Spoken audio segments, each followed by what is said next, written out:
And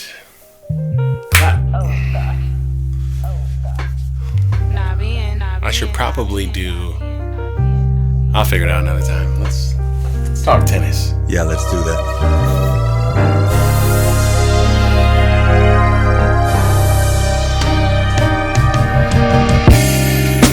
And we are back once again with the ATP Podcast Around the Post.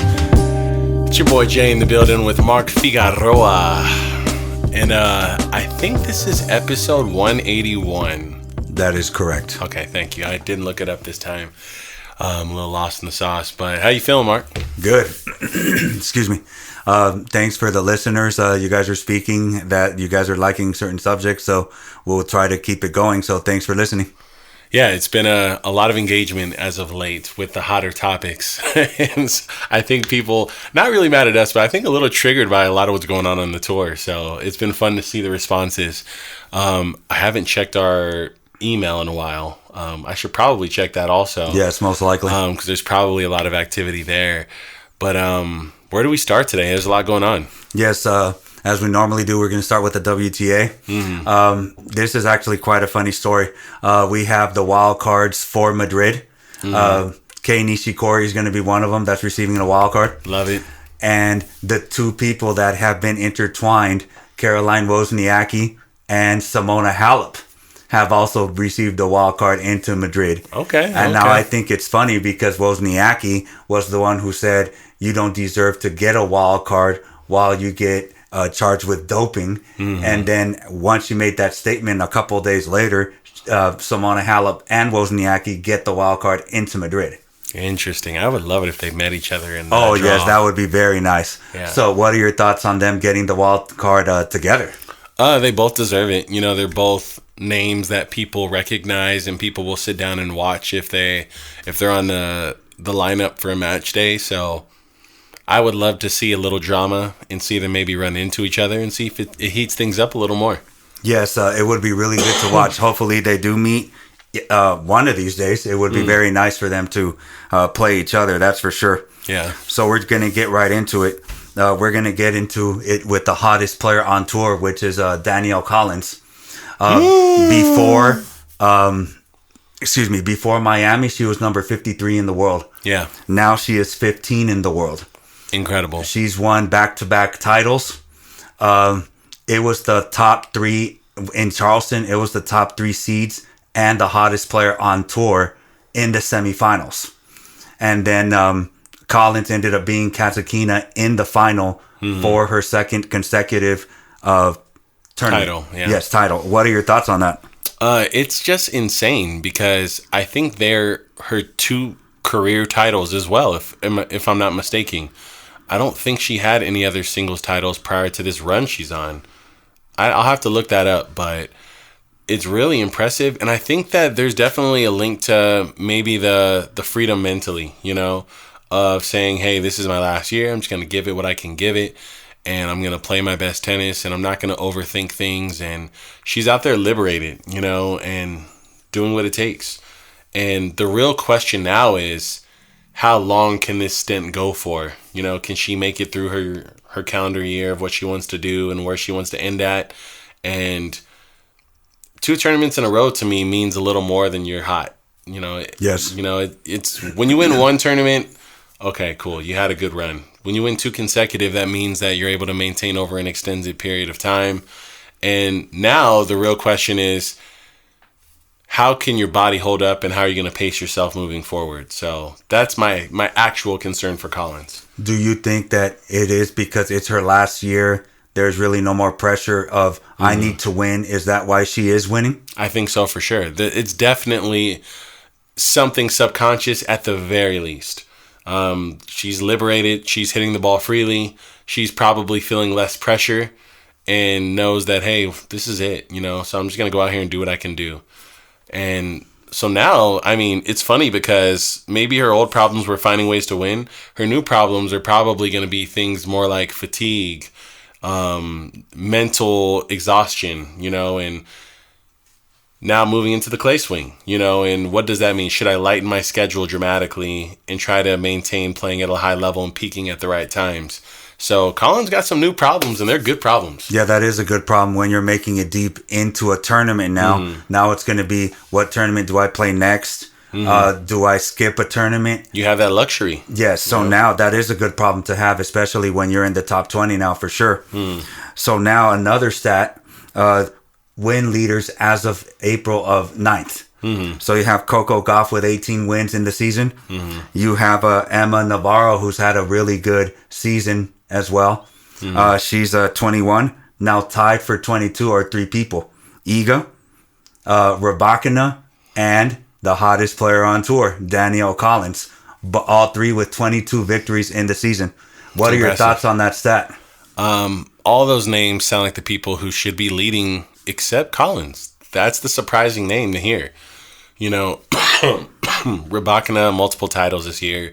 Coco Gauff plays a pretty full schedule and goes deep everywhere she goes. And obviously, Iga is the number 1 woman in the world. So, you know, those other 3 names are no-brainers. Expected. Yeah, they're no-brainers. Those are who's supposed to be there. But Collins, how did you get here? And what is going on? You know, so good for her. Yeah, she's definitely playing more aggressive. The serve is a lot better. She would at least donate a double fault, but now the serve is a very aggressive now.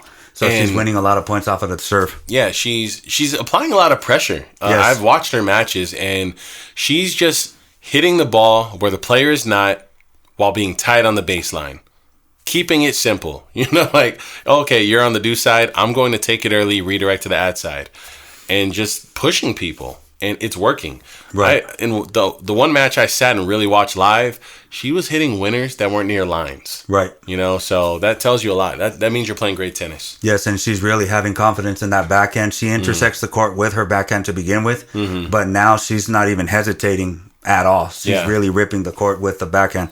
So I'm happy for her, and hopefully she plays well in their final season, if it is her final season. Yeah. So now the rankings in the WTA, the big movers.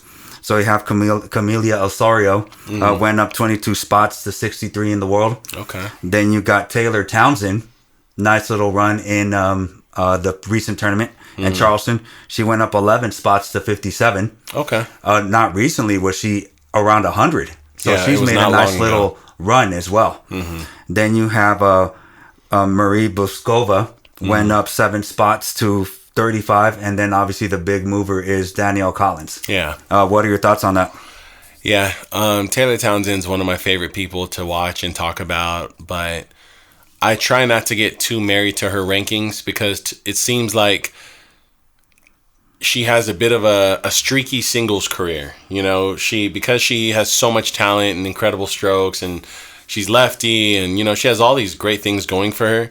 But it seems like she tends to start to disappear in certain tournaments and stuff like that.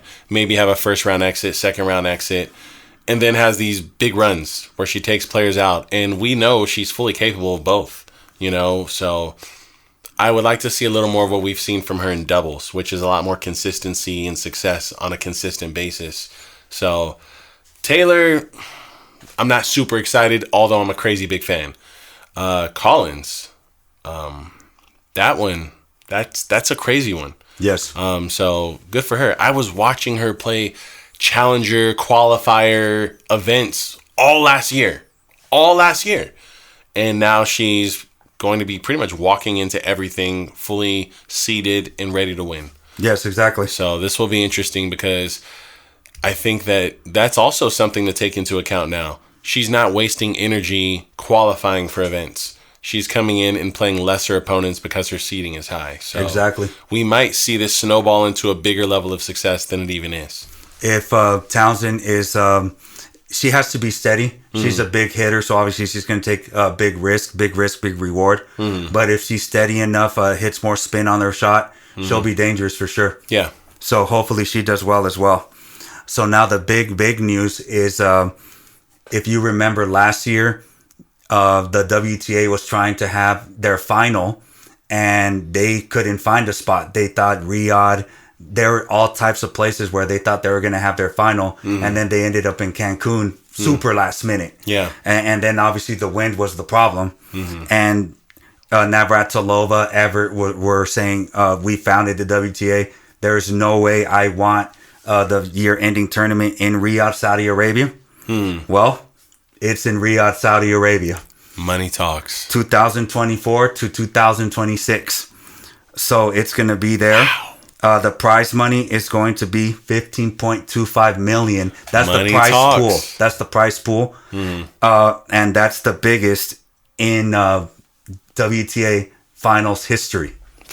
What are your thoughts on them changing their mind and wanting to go to Saudi Arabia? Look, I'll say it again. The money talks.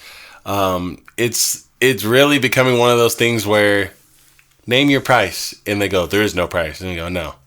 Name your price because you're going to do this. I mean, we're talking about a region that has pulled in monopolized golf, is taking over boxing, is now taking in the UFC for events.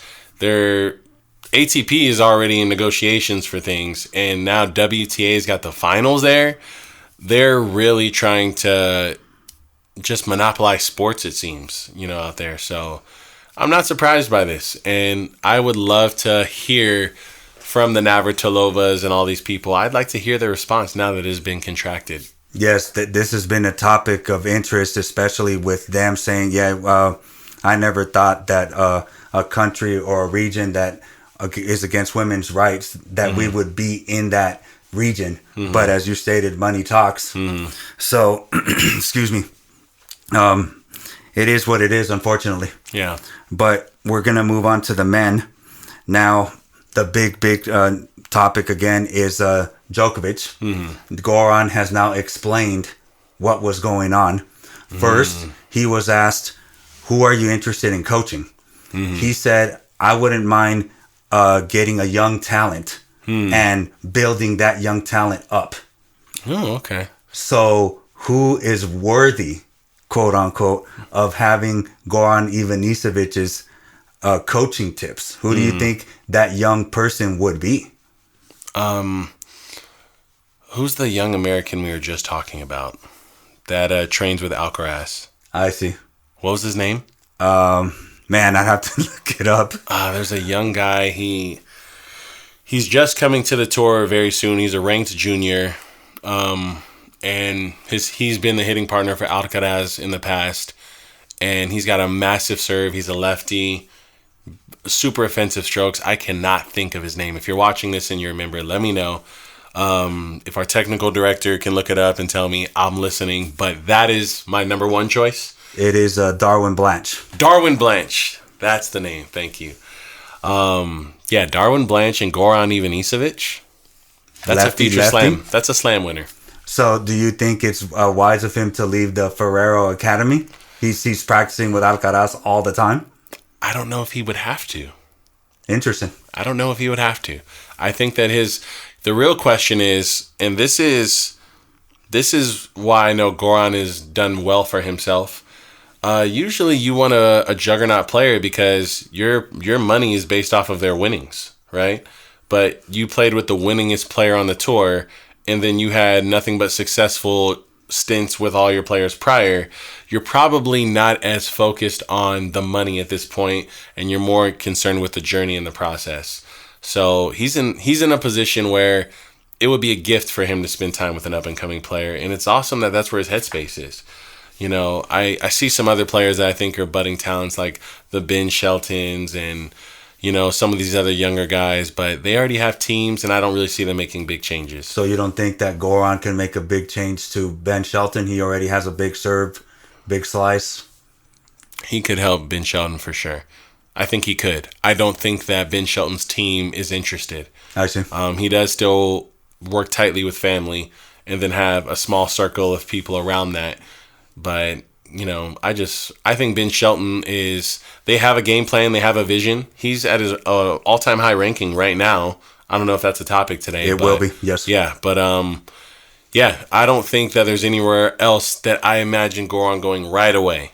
I would love to see maybe like a Taylor Fritz or one of those guys who's knocking on that door and needs to make some changes.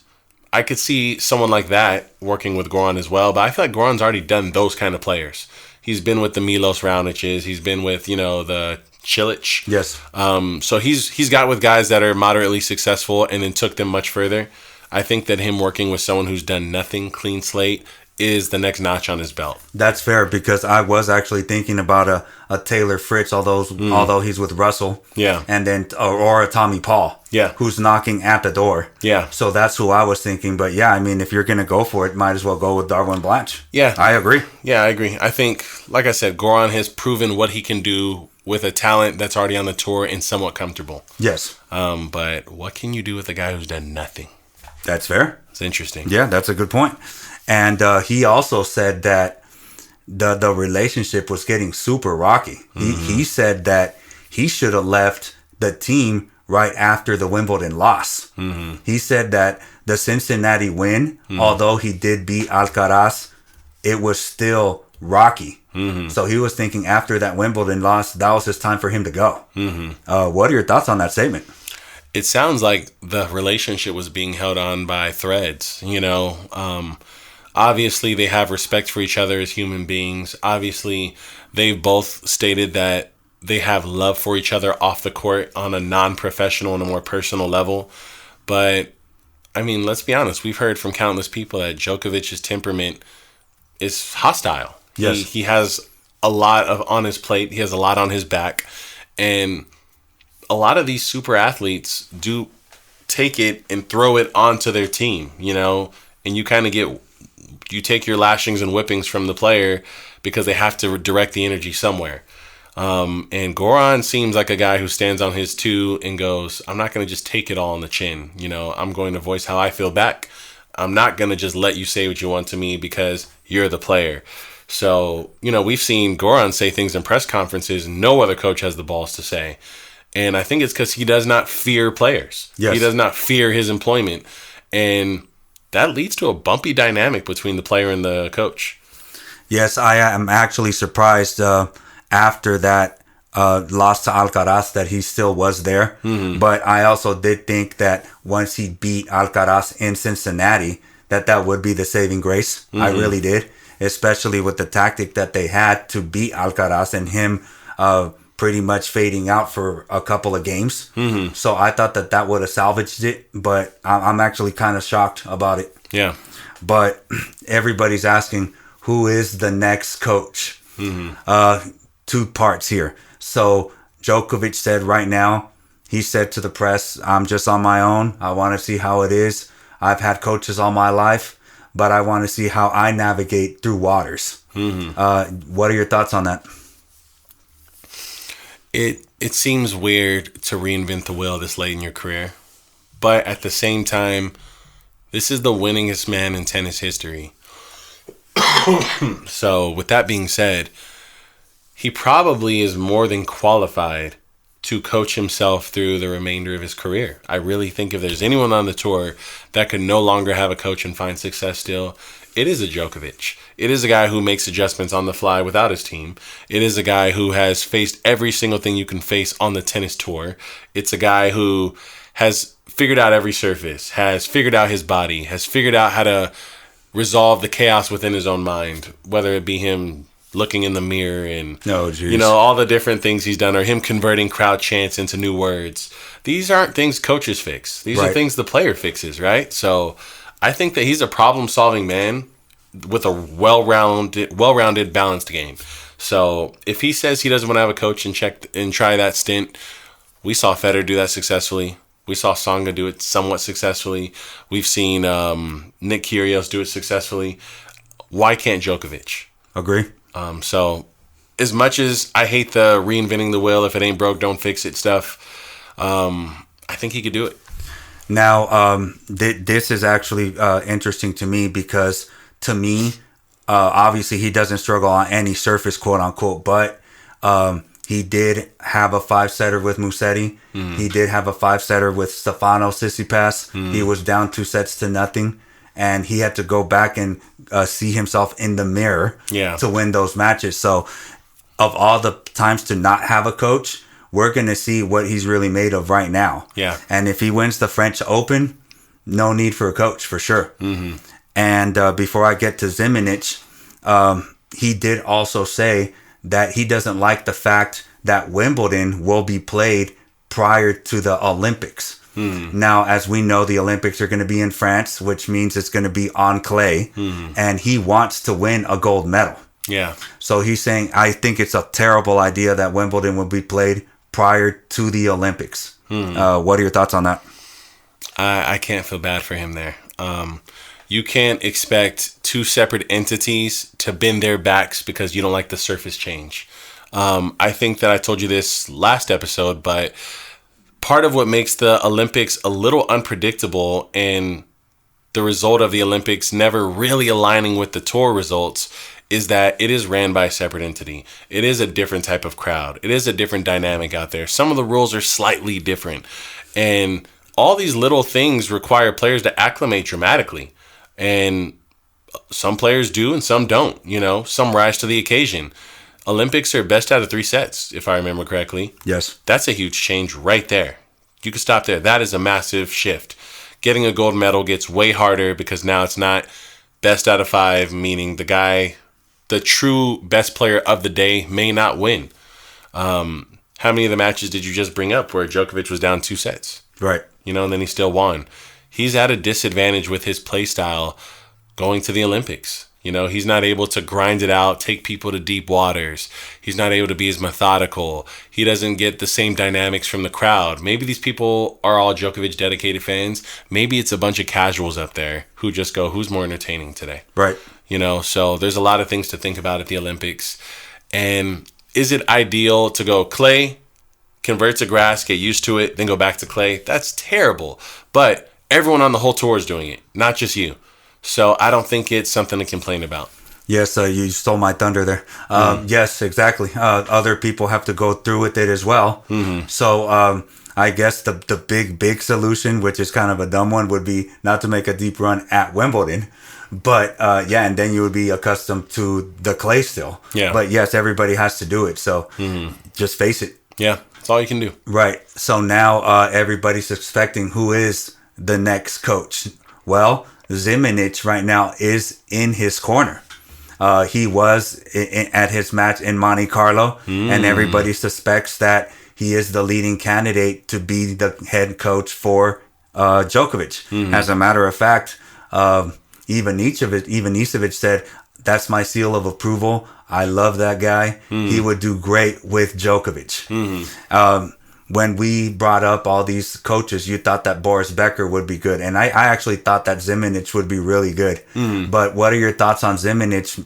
He is sort of the leading contender since he is at Monte Carlo. What are your thoughts on him being the guy? Well, I think for listeners, Zimonjić is not a traditional household name tennis player, but he is a Hall of Fame level athlete in tennis. And I think he goes a little bit forgotten. He's a little underrated. But for people who don't know, I'll let you also follow up on this. But this is a double specialist. Yes. This is a tactician. This is a guy who I think he used to play with Nestor. Yes, Daniel Nestor, yes. Yeah. And he has an element to what he's done in his career that has never been brought to the Djokovic plate. So I'm really excited to see what a guy who takes time away, picks spots, is aggressive at the net, keeps points short. What can a guy like that do for a Djokovic who's losing the first 2 sets and going to the 5th, having to grind it out against guys, having to lose to a guy, make adjustments, then beat the guy right after? What can a guy like Zimonjić do to change that? What are your thoughts on who Zimonjić is as a person? Yeah, Zimonjić, they have a close relationship. They played a Davis Cup together. He likes the guy a lot. He respects him. And I think that it would be, believe it or not, it would be similar to Federer bringing Edberg. Yeah. Where he did a lot of slice, chip in charge, come in, bigger serve, place the serve. I think that would be beneficial for Djokovic's game, keeping the points a little short and then saving his momentum, his speed for later points. So I think it's a good idea, actually. Yeah, I agree. Yes. So I don't know if you guys are watching the TV right now. It's Sinner and Medvedev at the Australian Open. Well, I have a fact here. So I don't know if you knew this. I believe Sinner is up 6-5 in their head-to-head now. But the first 5 meetings that they had, Medvedev was 5-0. The last 5 meetings, Sinner is 5-0. I thought that was a pretty interesting stat. What are your thoughts on that? That's very interesting. It really just shows the growth of Sinner as a player, you know. I was talking about this just last episode, and it was the dynamic of Medvedev's play style is that he gives players a little extra time, and Sinner's play style is taking away time, right? And I think that Medvedev is going to have to make some tweaks and adjustments to level the playing field here again, because Sinner, you know, it's a chess game, you know, and Sinner has shifted the pendulum here. Yes. He's made adjustments within his game over the last 3 to 4 months that are not in Medvedev's favor. These two guys are the top 4 on earth right now. They're going to see each other in semifinals over and over and over this year. And this is an opportunity for them to both try new things. And let's try to figure those things out at the 500s and the 1000s so that when we get to the slams, both of them have a lot of things to bring to the table and we could get a live chess match, you know, in best out of 5. But yeah, I totally think that they're both equally amazing athletes, and the ball is now in Medvedev's court to show what things he can change. Yes. And he's an extremely intelligent player, so he will do it. Yes, he's going to have to now for sure. Mm-hmm. He did have a great tactic, but I just think that he had too much time on court, and that's why he couldn't keep it up at the Australian Open. Yeah. But, excuse me, we're going to get to Sinner in a little bit more. Mm-hmm. But the breaking news here was, again, Nadal did not play at Indian Wells. He played in the Netflix Slam. He said that he wasn't fit to play at the Indian Wells. He showed up to Monte Carlo early, plays a ton on clay, and then he said his back just wasn't a go. So he did not play there. So are you really concerned? Because at first he pulled out of Indian Wells because he said, I'm just not match ready. But he pulled out of Monte Carlo, a clay court event where he's won 11 times, where it's, well, I can't go because my body. Yeah. Are you concerned? Yeah. I'm deeply concerned. For me, and I think we've talked about this as well, I just don't think Nadal is willing to enter a tournament where he doesn't think he'll be the winner. The injury he's having has been plaguing him for over a year, and nothing has changed. He still can't play his best tennis. This is worrying. I'm hearing it's an abdominal issue. I'm hearing it's a back issue. Right. It sounds like it's a dramatic core issue. And I watched the Netflix Slam a little late. I didn't watch it live when it first came on. I don't know if you saw it at all. He was serving terrible. His serve had less action, less miles per hour, less kick. And that's back and core, you know? Right. So his strokes look pretty good to me. I'm not going to lie to you. I will say that. His ground strokes looked really good. But what happens when half the set, your service games are now all 10 miles per hour slower, maybe 1,000 RPMs less? You know, what can you do on clay when you're losing those things? That's concerning. I don't blame him, but it's kind of hard to believe that if it didn't heal over the last year, it's going to magically heal by French Open. Right. It's kind of hard to believe. So I'm worried, you know? Yes, I would be too, for the exact same reasons you mentioned. But he is spotted in Barcelona. He is on clay there. He has a statue there. Maybe he'll play there. Do you think that he will play in Barcelona? I think he needs to play some tournaments without the intention of winning the tournament. And I know that goes against the Nadal code and the oath and the Nadal gospel that he sings. But I think he needs to get some matches under his belt. Maybe just serve weaker. Grind it out. I don't know his exact ailments or what makes the most sense. But I think he needs to accept reality and at least get himself mentally sharp enough to be prepared to play the French and give us 2 or 3 rounds.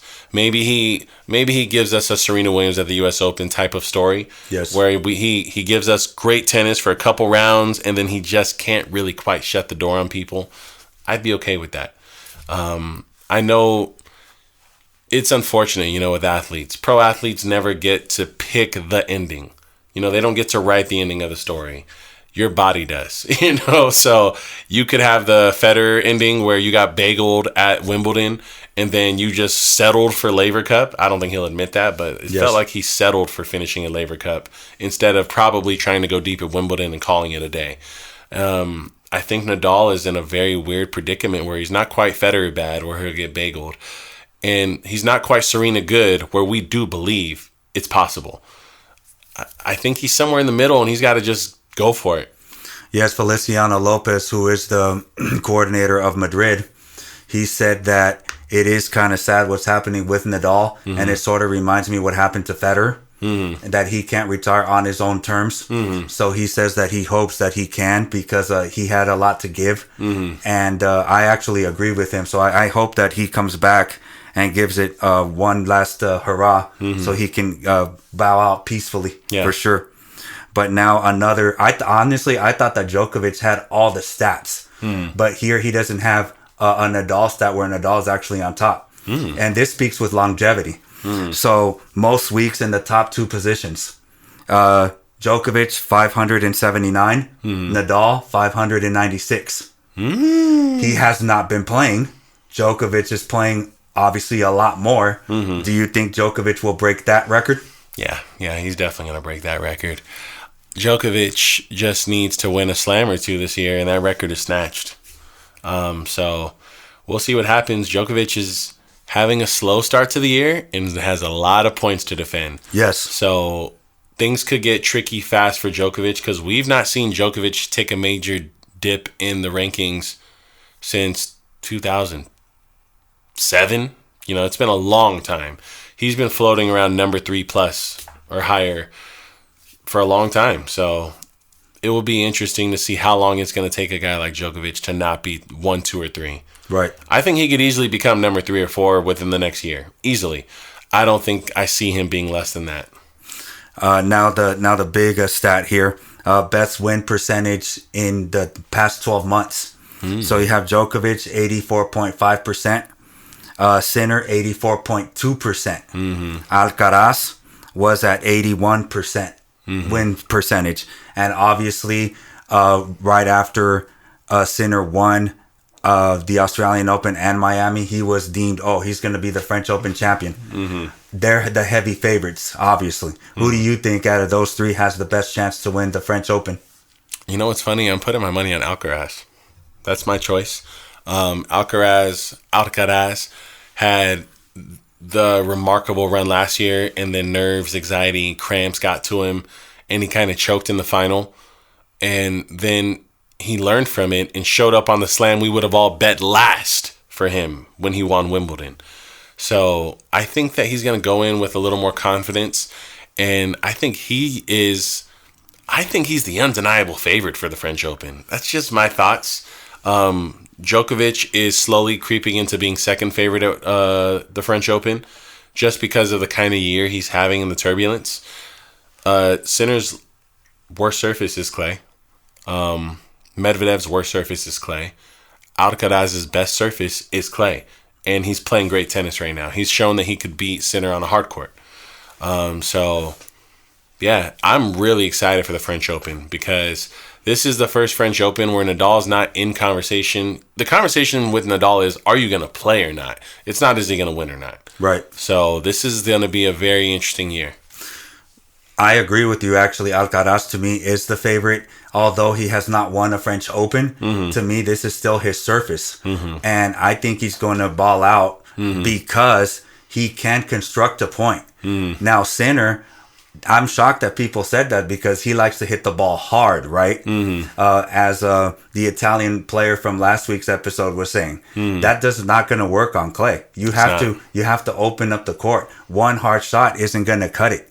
So Sinner's style of play technically is not meant for clay. So Djokovic opening up the court, Alcaraz opening up the court, that's going to be the style of play to win the French Open. So I'm actually shocked that people are all on Sinner's bandwagon to win the French Open. So it's going to be an interesting time for sure. Yeah. So now let's talk about, obviously, the big move on the ATP was Jannik Sinner reaching a career high of number 2 in the world.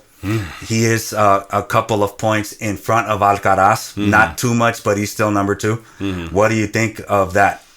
I mean, let's be frank here. If we're talking just the last 4 or 5 months, Sinner's the number 1 player in the world right now. You know, it's just what it is. He's the number 1 player of the moment. And the next, Djokovic has work to do if he wants to be the true world number 1 and not just the total points number 1. So, yeah, this makes total sense to me.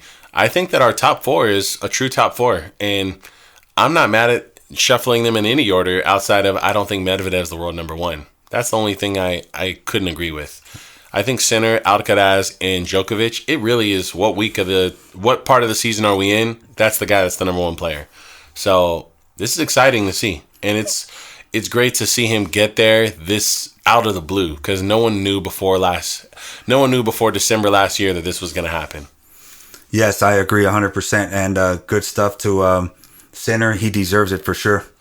So now we're going to talk about Ben Shelton, who won Houston. Prior to Houston, he was 2-7 on clay, by the way. Yeah. Before winning Houston. Yeah. Fritz got spanked by Musetti at Monte Carlo. Is Ben Shelton the leading American to make it the farthest at the French Open? Look, congrats to Ben Shelton. I think it was a great win. I think that he beat Tiafoe there in the final. He did. I think what he did is an incredible accomplishment. I believe it's his 2nd title in his career. This is not a real clay. This is the asterisk clay tournament. This is not real clay. And don't get me wrong, it's a real clay tournament. It's a clay tournament with only Americans in it. Yeah, nobody showed up. They all showed up to Monte Carlo. Yeah, so you haven't proven anything. You are not a clay specialist. This was let's throw all the non-clay specialists on clay for 250 points. That's what this event was. And don't get me wrong, it's still all professional, high-level tennis players. They are. So, good job. You're the best of the rest on clay. That's what he is. I still don't see him beating the random specialists like the Zabayos and, some of these guys, the Bautista Agut's and the Grinders and the guys who actually specialize there and are ranked 60 in the world. I don't see him as a favorite against them yet. So, congrats to him. He did a great job. This is not a sign of the times and growth. In that case, do you see Fritz losing in Monte Carlo to Musetti? Do you think that's Musetti better? is a way more difficult accomplishment to me on clay than Tiafoe on clay. So Fritz would be the leading American to make it far at the French Open then? I don't even know who I need to go through my list of Americans because I would even go as far as maybe talking about like a Korda or someone. Korda did lose to no, not Sinner. Who did he lose to? Man, I forgot. But no, he did lose to Sinner. Yeah. Yes, but I guess that's a good loss. That's a great loss. That's the number one. It was 1 and 2. That's the number 1 guy today, right, in the world. So, right. For me, I think that winning, Andy Roddick's got like 5 of these, and he's a terrible clay court player. And he's won it like 5 times. So let's be honest here. This is not a sign of this is the leading clay American.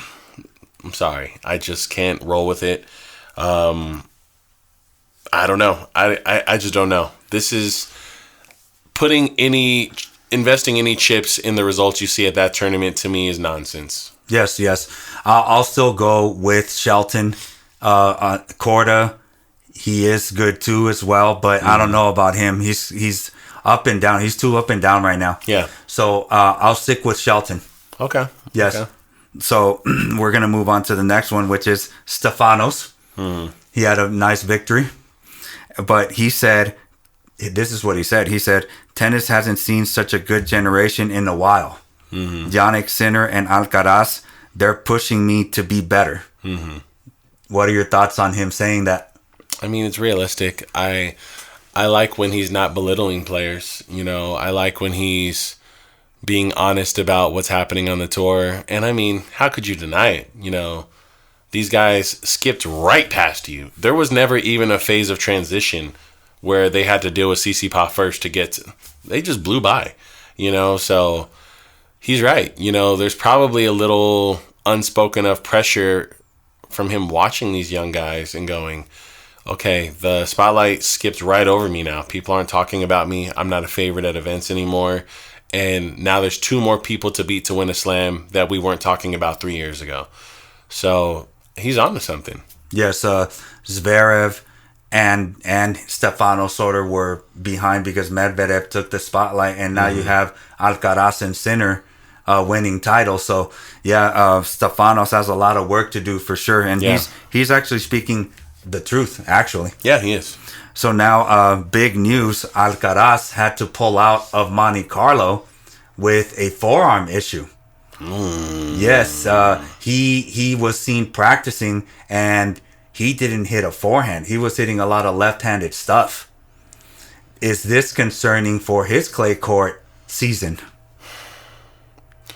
The forearm's an interesting place for there to be an injury, because I can't think of a lot of long-term damaging injuries that could come to the forehand outside of muscle exhaustion, soreness, temporary tears, all things that can be remedied with just a little bit of time and a good team to help you massage it, help it recover, and things like that. So I'm not worried yet. I'm not worried. If you said wrist, if you said elbow, I'm worried. Forearm, I think he's going to be okay. Yes, I think he'll probably play one event and then just go. I think he may try to push for Barcelona, but Madrid would be ideal for him. And then maybe Italy, maybe skip it and then just go to the French Open. That's my thought process there. Yeah. So a quick congratulations to Berrettini. He hasn't been doing a lot, but he won a challenger event. He's had a lot of injuries as well. So congratulations to him. And then our new clay court specialist, Hurkacz, won Estoril. So congratulations. Do you have anything to say there? Yeah, big win for Hurkacz, who's kind of like a silent assassin. He's been playing good tennis for a good amount of time, and he's under the radar because he's not the new gen. He's not a dominant mid-gen, and he's not from the old gen. He's just kind of serving out of his mind and beating people that he's supposed to beat and losing to people he's supposed to lose to. He's just a standard, incredible top 10 player. So I think he's one of the reasons the ATP Tour is so stable right now, but he does need to make some changes if he wants to take it to the next level. Yes, I agree. So those were big victories for them. They've been struggling. Well, not Hurkacz, but Berrettini for sure. Yeah, he's been struggling. Yeah, so good for him. And now the big news, obviously, was Djokovic becoming the oldest world number 1. He surpassed Federer's record. It's a big one. So you have him, and you have the doubles. Bobana. And then Djokovic said, age is just a number. All that matters is number 1. What are your thoughts on Djokovic becoming the oldest male number 1, and what are your thoughts on his statement? His statement is very Djokovic-esque. It's very funny. It's true.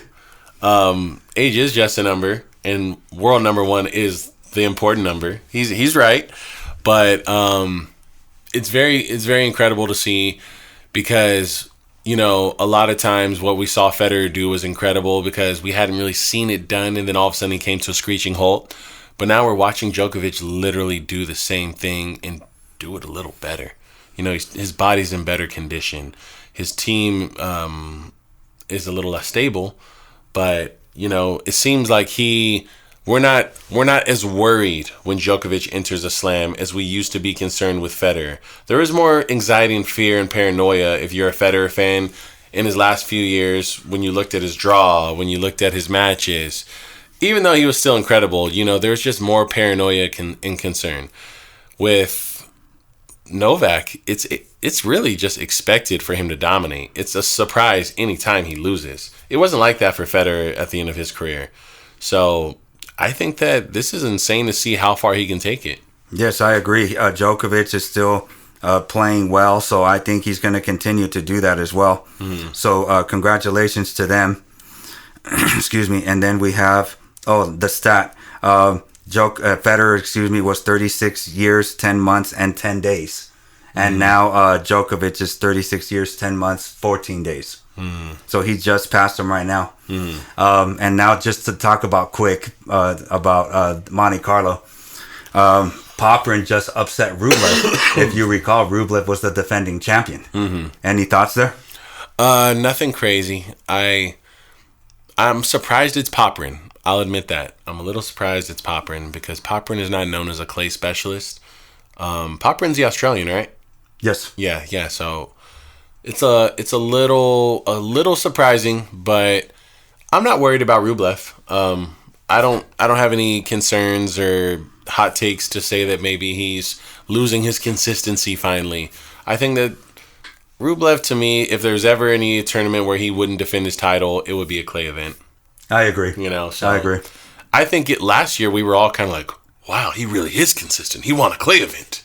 So this year, him not winning it is okay. I don't think this is a crazy statement for him. Yes, I agree. And now the big third round matches. We have Medvedev versus Hashanov in the third round. We have Zverev versus Tsitsipas. Wow. Not the passing the guard, but the same generation. Yeah. And then the big one to me is Djokovic Musetti. So we're going to see where Djokovic is at. Yeah, for sure. And then another decent one is going to be Hurkacz and the clay court specialist for reals, Casper Ruud. That is a real clay court specialist. Yes. Seriously, he really is. Those are amazing third round matches. Yeah. What are your thoughts on that lineup for Monte Carlo? Sounds insane. Zverev Tsitsipas should go to Zverev very easily. Just saying. I don't think that one should be that close. Although Tsitsipas is a good clay court player as well. Yes. But Zverev is a great clay court player, and Zverev has a more complete game with less holes than Tsitsipas does. And if anyone should know how to exploit the holes within Stefanos Tsitsipas's game, it's Zverev. So I favor him deeply in that matchup. The Djokovic Musetti is very interesting. Djokovic with no coach is showing up. Djokovic with low morale is showing up. Djokovic with things to prove is showing up. I'm excited to see what happens here. Yes, I agree. Those are exciting matches for sure. And the generation match, that's huge. Yeah. But as I stated, I'm very excited on Musetti, Djokovic. I just want to see where Djokovic is. Yeah. He was, the last match, was he truly tested? Sort of. But Musetti will give him more of a test. Yeah. So that's what I really want to see for sure. Yeah. So now we're going to get into some controversy before we get to the big topic. So in Estoril, there was a clay court match, obviously. It was between Garin. He hit a ball that was called out by a fan. Then his opponent... Okay, so... Sorry, Garin hit the ball, right? That was called out by a fan. Then the opponent hit it back. Then Garin hit the ball, and it was out. So the umpire called the ball out because he was saying, well, you weren't distracted by the fan. And you should be able to play through that point. And people yell out all the time. You made contact with another ball that was out, right? So then the umpire explained it. Then he ended up changing his mind a little bit, and it was a very controversial point. As a matter of fact, the supervisor was called, and even Kyrgios was saying that umpire deserves to be fired for doing that stuff. What are your thoughts on that point? So, to put a long story short, the crowd yelled out a call. Garin hit the ball out. Correct. His opponent still played the ball and hit it into play. Correct. Then Garin hit the next ball, and that was also out. Correct. And still, Garin was rewarded the point. That is correct. By the umpire. Yes. So at no point did Garin actually win the point, but he was rewarded the point by the umpire at a pivotal moment in the match that could technically have been the reason Garin won. Yes. Yeah, this is extremely controversial. This is extremely inexcusable. Most professional players on the tour have commented. I saw Stan Wawrinka's response. I saw Nick Kyrgios' response. I think Andy Roddick responded. Yes. And they all agreed, this is outrageous. And that guy got robbed. Was he going to win the match for sure or not? We don't know, but it definitely affected him losing the match. Yeah, this is a tragedy. I mean, I think the only thing there is here that there really is to discuss on this topic is what should be the repercussions of this to the umpire, right? And if you want to have a side conversation, it's why did Guerin act like it was no big deal? Yes, exactly. He played dumb on it, which I get it. They're out there playing for money. He's not the umpire. It's not his job to make the right call. It's his job to win the match.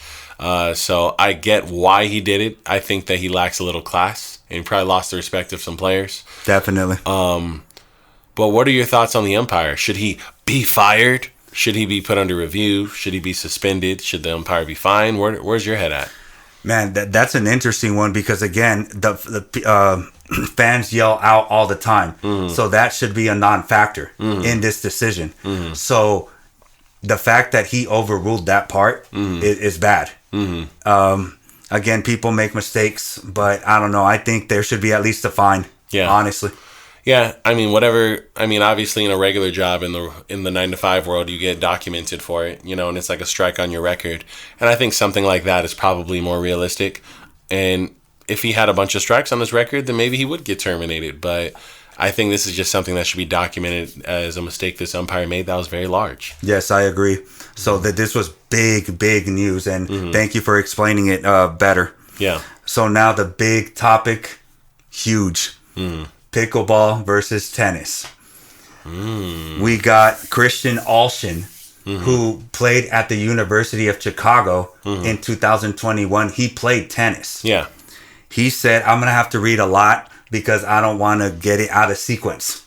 Okay. He said, pickleball has made me a much better athlete than tennis ever did. Faster reaction time and speed are needed since the ball is only coming from 10 feet away.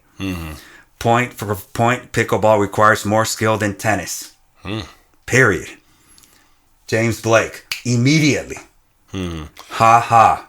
Who, for the record, is invested in pickleball. Correct. He has a team, major league pickleball team. Yes.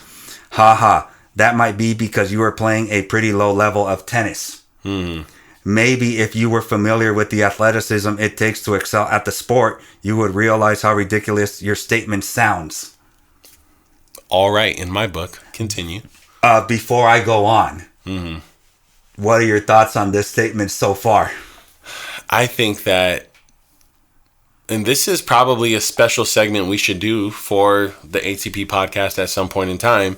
I think tennis is the 7th most difficult sport in the world of all athletics. Yes, it was an ESPN poll back in 2018 or something along those lines. I think it was like 2016. But, yes.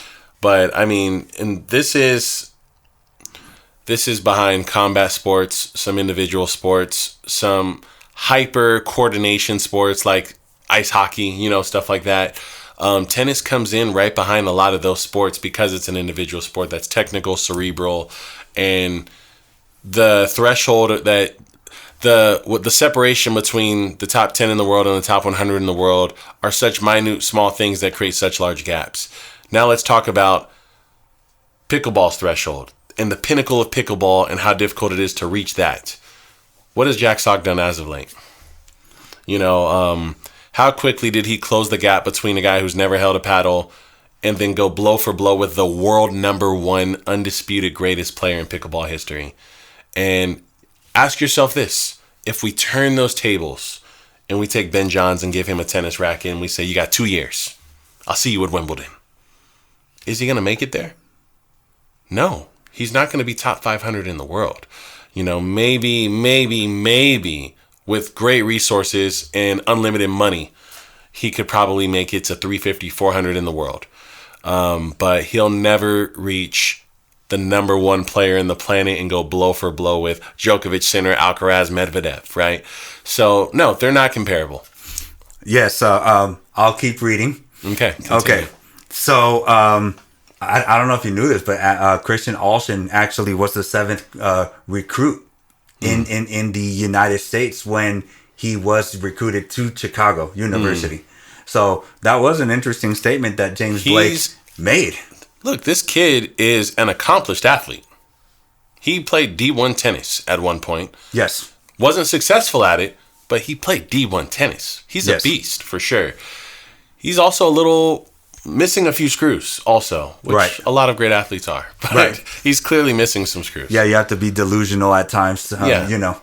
But Blake responded to that and said, he has the same number of Division I college wins as my daughter does, who's 11.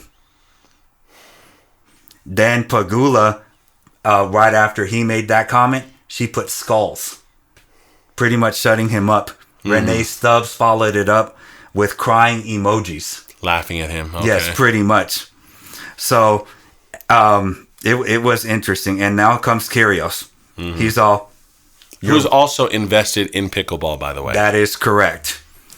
He said, let's hide under the bed after that statement. Ha ha ha. Bro, get me the best pickleball player and compare his talent to Roger Federer. Then we'll talk. Yep. What are your thoughts on that statement? Yeah, I mean, these are guys who like pickleball as a game, who are offended at your statement, and they support pickleball. They have money invested in pickleball. They want pickleball to do well. If they're even disagreeing with you, imagine the people who don't like pickleball. Exactly. You know?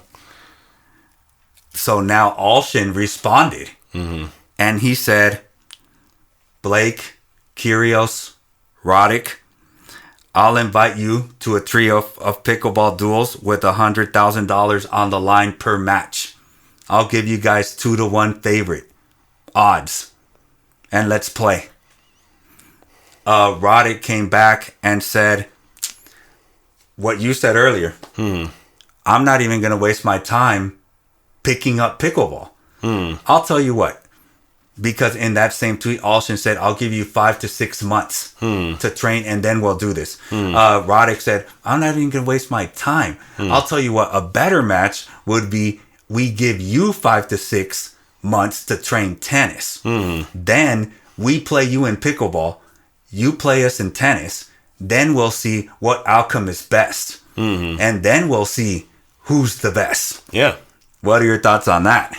That's a more realistic scale. It's how steep is the learning curve to reach the pinnacle of each sport.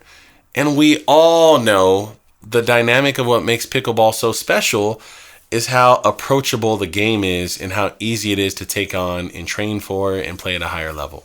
That's why so many people are into it, and that's why it's surging the way it is. There's a reason people aren't playing tennis. It's so frustrating to learn how to play tennis. The learning curve is so steep. The barrier of entry is so tall. You can't just pick up a racket and play a match. You can pick up a paddle and be playing full games of pickleball in an hour. That is correct. You know, it's not even close. And I get it. The best pickleball player in the world will wipe the floor with most park players on the planet. Just like the number one tennis player in the world. I mean, we could just say the number one guy on the college team will mop the floor with a park of players. You know, so the scale of the height it requires is just the gap's too big. Yes, this to me is very, I mean, there's a big gap between Djokovic and a collegiate Division I athlete. Oh, yeah, for sure. For sure. The gap's massive. A Division I athlete going into pickleball, the gap is a lot closer compared to Ben Johns. Yeah. It is what it is. Yeah. So Blake, which is another statement you made, he said, Jack Sock, this is just his recreation. And he's already beating top 3 players in singles. It's not even close. Yeah. What are your thoughts on that? Yeah, I mean, Jack Sock existing is making this hard for our buddy here to have a leg to stand on. Jack Sock took out the number 4 player a month ago. Right. Jack Sock split sets with the number 1 player 3 weeks ago. How? You know, it shouldn't be possible. But it is, and it's happening, and he's getting better. So, you know, it's very interesting for him to make these arguments, but hey, I really like pickleball. I really like tennis. I play both. What I can tell you is the reason I play pickleball is because it's hard for me to find high-level tennis. And it's real easy to find high-level pickleball, you know, so I'm sorry, man. I haven't made my grandiose list of what I think are the toughest sports in a long time, but I would love to try to ballpark a number and rank pickleball in my most demanding and difficult sports in the world. That might be something we should do soon. Oh, for sure. Now, we'll say this before we close. Obviously, you need certain skills in tennis that would make you a good pickleball player. Mm-hmm. That is why Sam Querrey and Jeannie Bouchard, who finally won a match, are struggling in pickleball. Yeah. They're baseliners. Mm-hmm. They can't volley. They don't. That's not something that they did. Yeah. Jack Sock is a doubles machine. He's a Grand Slam winner in doubles. Yeah. Yes. So his hands are gonna make up for those swinging volleys in pickleball. Mm-hmm. He can transfer into that game quickly. Mm-hmm. So that is why Jack Sock is able to compete with the best players in pickleball. Mm-hmm. So if you're a tennis player that has those types of skills, you're going to be amazing in pickleball within 4 months. Yeah. It is what it is. Mm-hmm. Is there anything else you'd like to add? No, I think that's pretty much everything. I look forward to ranking pickleball in the universe of sports and seeing what number we come up with. Oh, that'll be fun. Mm-hmm. In that case, I hope you guys were entertained. Pickleball, around the post, ATP, tennis. I don't know what we are today, which podcast, but adios.